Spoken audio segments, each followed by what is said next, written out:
gabi po sa lahat ng aking mga mahal sa buhay at sa aking mga kapwa ko ka-OFW.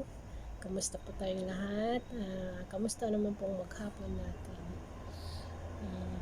Ito, share ko lang po ito para sa kapwa ko OFW. Para sa atin, alam ko namang hindi maging madali ang ating hanap buhay dito sa ibang bansa. So, mayroong mga katulad natin na mapalad sa amo at mayroon din naman na hindi pinalad sa amo, mahirap yung kanilang kalagayan, ngunit patuloy silang lumalaban para sa kanilang mahal sa buhay. So guys, kung halimbawa hirap kayo sa pagkain sa amo nyo, diskarte na lang tayo. Kailangan natin marunong tayong dumiskarte kung paano natin na alagaan yung ating kalusugan, dahil alam naman natin na kailangan natin na alagaan yung sarili natin, na lalong-lalo na malayo tayo sa pamilya natin. Maraming umaasa sa atin, paano na lang kung puro tayo trabaho tapos yung sarili natin hindi natin na alagaan, na kulang sa pagkain. So minsan sa sobrang dami ng trabaho natin, parang hindi na natin magawang kumain, tapos minsan lipas-lipas na ang gutom. So ang gawin natin pagka kailangan yung susuotin natin ay laging may bulsa, di ba?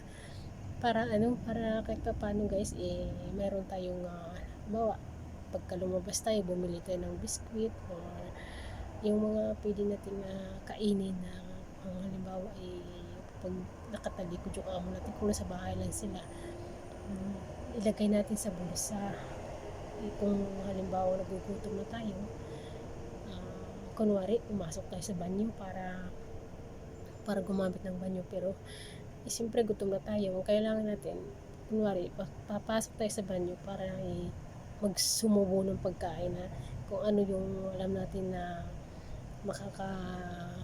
magkakalaman yung tiyan natin, para hindi tayo magutom. Kasi minsan sa sobrang pagod natin, yung tiyan natin gutom na, tapos lipas-lipas na yung pagkain, magkakasakit po tayo ng ulcer kapag ganyan. So ang gawin natin, kung halimbawa ay meron naman tayong day off at makulang yung amo natin sa mga pagkain, diskarte na lang, bili tayo ng sarili nating pagkain, tapos yun ang gagawin natin. Maglagay tayo lagi ng biskwit sa bulsa natin para kahit pa paano hindi tayo magutom. Kumbaga kahit na nagtatrabaho tayo, may laman yung tiyan natin kahit pa paano. Tapos damihan na lang natin ng tubig, kasi yun lang naman talaga yung magpapalakas sa atin. So ganyan din ako minsan, kasi nga alam mo naman, lalong-lalo na ngayon itong panahon na to, andito lang sila sa bahay. So ang hirap, kasi hindi ka pa nga tapos sa isang trabaho, nandiyan na naman yung kasunod. Para bang minsan naiyak ka na lang sa pagod pero wala kang magagawa. Ang kailangan mo na lang kundi magdasal, na sinasabi mo na sa sarili mo na kaya ko to, kailangan ko tong gawin para sa pamilya ko. Ganun na lang talaga, kasi alam mo naman natin na andito tayo para sa pamilya natin. Kaya laban lang guys, laban lang tayo, kaya natin yan. At wag tayo mawala ng pag-asa. Pray na lang tayo pag halimbawa napapagod na tayo, yung naiiyak ka na wala ka na magagawa kundi magdasal. Ganun lang naman siya lang naman talaga yung nagbibigay ng lakas sa atin upang malagpasan natin ang mga pagsubok, lalo na sa panahon na ngayon, at yung trabaho pa natin, tapos sobrang hirap, diba? Excuse me. Kaya ang gawin natin, ganun na lang. Kasi minsan ganyan din ginagawa ko, kasi marami nga ako mga pagkain dito, may mga biskuit ako, pero minsan hindi ko rin makain, kasi nga lilingon pa nga lang ako. Halimbawa aalis ako, pupunta ako dito sa kwarto ko, para lang naman gusto ko na sumubo, kasi nagugutom na ako. Maya nandiyan na siya, nakasunod na. So ang ginagawa ko minsan, nandun ako sa banyo, nagtatago, kunwari nagbanyo ako, pero yung bulsa ko may laman na biskuit. Ganyan ginagawa ko, kasi lumilipas yung oras ng pagkain, tapos yung tanghalian, kasi ang almusal natin, tayo mga Pilipino, sanay tayo sa heavy breakfast. So dito naman sa ibang bansa, mapalad lang talaga yung nagkaroon ng amo na sila sapat yung pagkain nila sa almusal. Paano naman yung katulad natin na wala, kailangan mo gumastos sa sarili mong pera para hindi ka magutuman, kasi kailangan naman sa trabaho, kailangan may laman yung tiyan natin. Kasi pag walang laman yung tiyan mo tapos nagtatrabaho ka, lupay-pay ka na. Minsan nararanasan ko yung ganyan na ang sama na ng pakiramdam ko, kasi parang kasi isipin mo, almusal mo isang pirasong tinapay tapos kape, tapos ang tanghalian mo niyan susunod na minsan 1:30 tapos 2:00 ganyan. So ang hirap, diba? Kaya ang ginagawa ko, yun lang minsan talaga, kapag kahit nga nandyan sa bulsa ko yung biscuit, di ko rin makain kasi nga nakasunod. So ang hirap, diba? Kaya sa mga kapwa ko na OFW na alam ko marami sa atin ang kahit paano ako kahit paano nasasabi ko pa rin na maswerte, kasi kahit na ganito nakakalabas ako. Pag nakakabili ako ng tinapay ko. Yung iba nga hindi talaga sila nakakalabas, walang makain. Kaya sige lang guys, pray na lang natin na ang lahat ng sacrifice natin makikita rin natin yung kalalabasan. Lahat naman tayo dumadaan sa mga pagsubok, kailangan lang natin maging matatag at pray lang tayo, kasi yan na naman talaga yung lakas natin sa araw-araw. So kailangan maging matatag tayo, isipin natin yung mga anak natin or mga ama at ina natin, kapatid, ganun lang, para malagpasan. Kasi ganyan lang yan pagka pagod ka, sabihin mo na lang, kaya ko to. Sarap kaya ng sarap kaya tumanggap ng dollar, kasi dollar kaya yung tinatanggap ko. Ganun yun kasi pag dollar kasi masarap. So yun, kailangan yun na lang talaga, kasi kahit pagod ka, think positive. Yung alam mo na itataas mo yung sarili mo na kaya ko to, kaya nga ako nandito kasi gusto ko to, kaya hindi ako susuko. So ganun, basta ang kailangan na natin is pray. Kasi kung hindi naman tayo, kung kulang tayo sa pananampalataya, lalo lang tayo manghihina. Kasi alam naman natin na si Lord, kahit na ano pang pagkukulang natin sa Kanya, nandyan lang siya para sa atin, gumagabay at nakikita niya yung ginagawa natin. So para sa mga kapwa kong OFW, masaya ako para doon sa mga helper na pinalad sa amo, at sa mga hindi naman pinalad sa amo. Ramdam ko kayo guys, kasi hindi rin naman ganun kahirap. Kasi yung iba may mas mahirap pa rin talaga, na yung nakikita mo na sinasaktan sila ng amo nila, parang hindi na rin makatarungan. Kasi umalis tayo sa bansa natin sa pangarap na pumunta tayo sa ibang bansa para magtrabaho. Wala tayong ibang hinangad kundi magtrabaho para mabigyan natin ng magandang kinabukasan ng ating pamilya. Ngunit pagdating natin sa ibang bansa, yun, yung hindi ka itatrato na tao ka, parang iniisip nila sinasahuran ka. Parang minsan napakasakit. Hindi naman po porque sinasahuran mo yung tao trato mo na po na siya ng ganyan, kasi tao din po yan, may damdamin din po nasasaktan. So sana nga, minsan naisip ko, sana mapalad sila, kasi syempre may pera sila, makapagpasahod sila. Sana lang ituring din nila ng maayos yung kanilang mga kasambahay, kasi umalis yan sa kanilang bansa, nadala-dala yung pangarap para sa pamilya. Ngunit minsan may mga umuwi sa atin na may mga sakit na, yung iba wala ng buhay. Kaya yun, diba nakakalungkot isipin na umalis tayo sa bansa natin dahil sa pangarap natin na iayos natin ang buhay natin, pamilya, ngunit yung iba hindi pinalad. Kaya nakakaiyak minsan pag nakikita mo yung mga balita na umalis siya na maging maayos ang buhay, pagdating umuwi siya na wala ng buhay. Napakasakit para sa atin. Ngunit para sa kapwa ko, laban lang tayo, kasi alam naman natin na nawa at ang problema ito ay bumalik na sa normal. Kasi lalong mahirap ang sitwasyon ngayon, kasi alam naman natin na minsan gustuhin naman natin na umuwi, kasi kahit paano gusto natin na makapagpahinga naman kahit saglit. Ngunit hindi natin magagawa, kasi ang mangyayari pag umuwi tayo ng Pinas, magka-quarantine tayo doon. Pagbalik naman natin, quarantine ulit. So ang hirap, masasayang lang yung araw na sa halip ilaan mo sa pamilya mo, wala, mauubos lang yun sa quarantine. So napakahirap para sa atin sa panahon ngayon na itong pandemic. Ngunit magdasal na lang tayo na magiging normal na ang lahat, para na sa ganun medyo umayos din yung kalagayan natin mga OFW. Kasi yung iba siguro matagal na rin hindi nakauwi, gusto rin makasama pamilya, so hindi makakauwi kasi nga sa problema ngayon ng buong mundo. So napakahirap, kaya pray lang tayo at alagaan po natin lagi ang sarili natin, kasi mahalaga po yung kalusugan para sa ating mga mahal sa buhay. Kasi alam naman natin na pagka napabayaan natin yung kalusugan natin, paano na lang po pag umuwi tayo sa pamilya natin na may sakit na tayo, tapos wala pa tayong ipon kasi nga yung sahod, marami din tayong ginagastusan. Tapos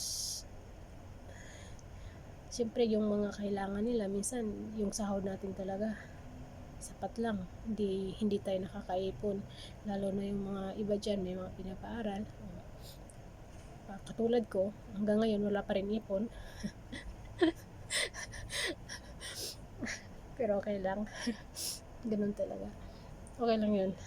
Kasi yun naman ang mahalaga kasi siyempre pag tumulong ka, mas okay na yung tumutulong ka, kasi alam mo naman pag yung tulong mo bukal sa yung kalooban, si Lord nang bahala nung magbalik sa iyo. Ganun lang yun, kasi tayo naman may kanya-kanya tayong papel sa mundong ito. Yung iba okay lang sa kanila na nakikita nilang kapatid nila nahihirapan, kami kanya-kanya po tayong may kanya-kanya po tayong damdamin, kaya hindi natin alam yung bawat sa loobin ng isa't isa. So ayun, kaya laban lang guys, magpakatatag kayo. Alam naman natin ang sitwasyon ng isang kasambahay na napakahirap.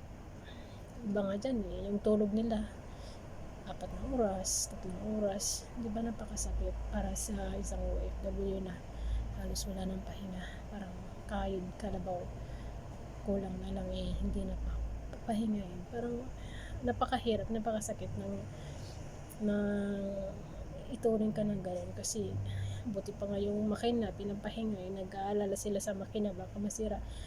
Kung tutuusin yung makina kayang bilhin, yung buhay ng tao hindi po nabibili, kasi buhay yun, hindi mo na mapapalitan yun pag nawala pa. Yung makina mabibili lang yun, may pera ka, kaya mong palitan, pero yung buhay ng isang tao hindi kayang palitan. Sana minsan naman din maisip nila yun na tao lang yung kasambahay nila na hindi pwedeng palitan yung buhay nila.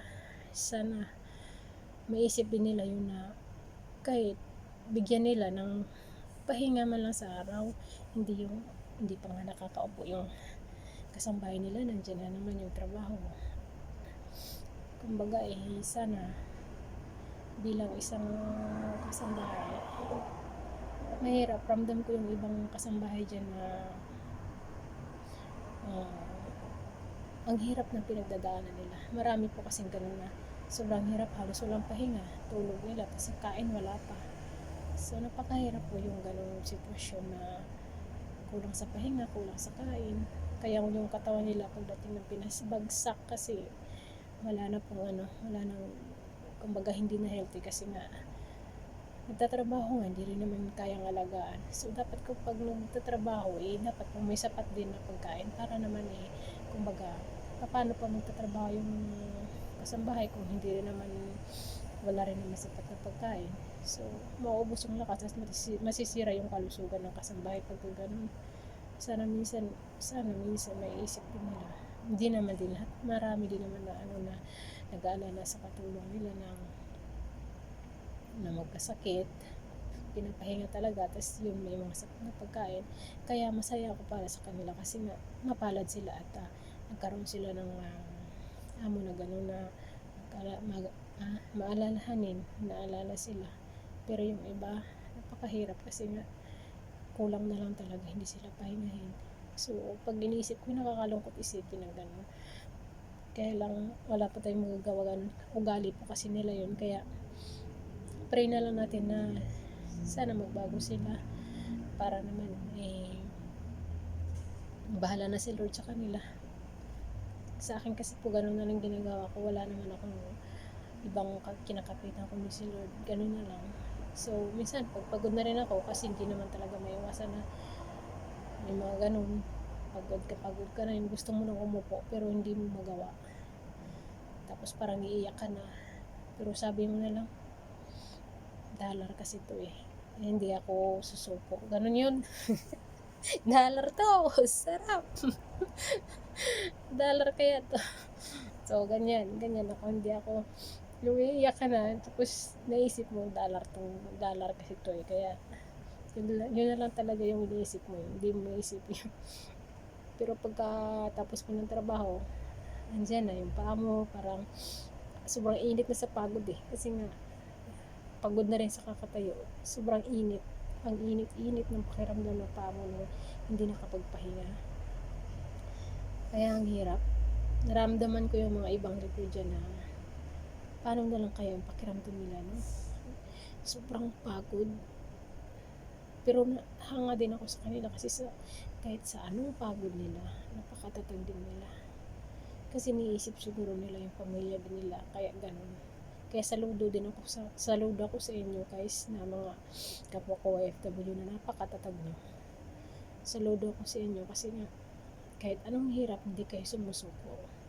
Kaya laban lang para sa ating mga mahal sa buhay, laban para sa ekonomiya, i-stay para sa pamilya pala, ganun yun. So pagka limbawa may problema tayo, pagpagod na tayo, kantahan na lang natin yan guys, kasi yun lang naman talaga para matanggal yung stress natin. Kasi yun naman pagka alam mo na stress ka na, kantahan mo na lang kung anong ginagawa mo. Kunwari pagka alam mo nang pagod ka na, kakantahan mo na lang yan para matanggal yung stress mo. Kasi ganyan ako, kung ano na lang yung sasabi ko, kinakanta ko na lang kasi nga hirap. Kasi pag inisip ko yung pagod, naiyak na lang ako. Minsan nakaharap ko sa pagkain yung hindi mo pigilan, tapos tutulo na yung luha mo kasi nga naisip mo pagod naman.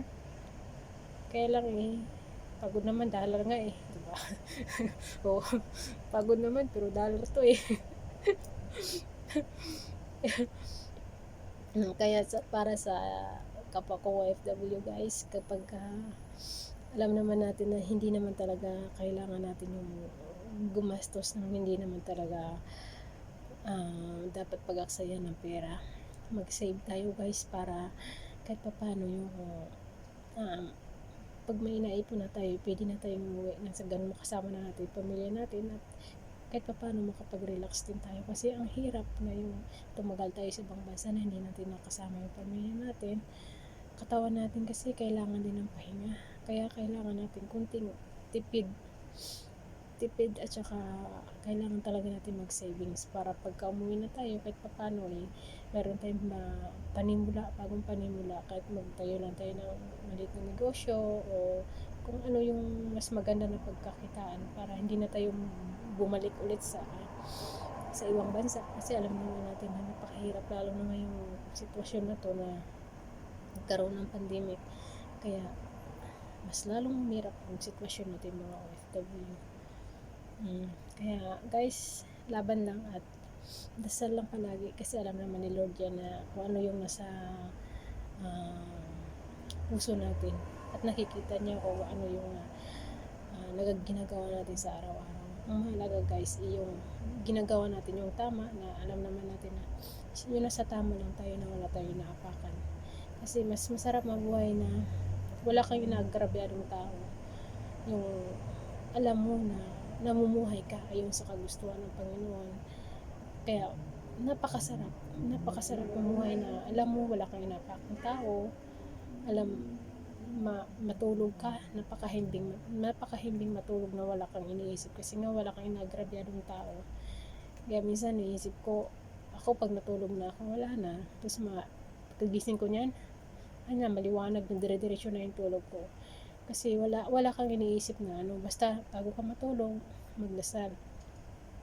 So ganun, napakasarap matulog na yung wala kang nagrabyadong tao, kasi alam mo sa puso mo at nakikita ng Panginoon kung ano yung ginagawa natin. So mas masarap yung yung wala kang ginagawang hindi naman tayo perfecto, tao lang tayo. Wala namang taong perfecto, kumbaga minsan nagkakamali. Pero ang mahalaga ay ano man pagkakamali natin, pinagsisihan yun lang yun.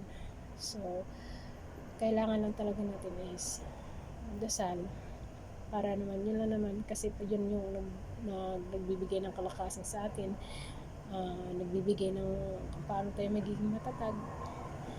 Kaya laban lang guys, kaya natin yan. At tiwala sa sarili, basta ang mahalaga, huwag niyong kalimutan palagi pagka halimbawa hirap kayo sa pagkain, bumili kayong mga biscuit or tinapay, kung alam nyo naman na masyadong maipit yung amo nyo, kailangan nyo yung short nyo or yung jogging pants nyo palagi may bulsa, lagyan nyo ng biscuit sa bulsa, tapos kunwari nag-CR kayo pero hindi pala, bilisan nyo pagsubo, diba? Bilisan yung pagsubo na sa ganun, kahit pa paano, kahit pa paano magkaroon ng laman ang tiyan, tapos inuman nyo na lang ng tubig. Mas masarap yung maligamgam, huwag na lang po yung malamig, kasi mas maganda daw po yung sa kalusugan natin yung maligamgam ng tubig. Ganun na lang guys, para tips ko na lang sa inyo to, para sana makatulong, at kailangan po alagaan natin yung kalusugan natin. Yun lang, dasal po palagi, ingat tayo, at mag-ingat po tayo palagi, lalo na po sa panahon ito. Maraming salamat po sa lahat, at enjoy po kayo, ingat po palagi, at God bless us all. Good night. Please subscribe po, don't forget. Bye bye.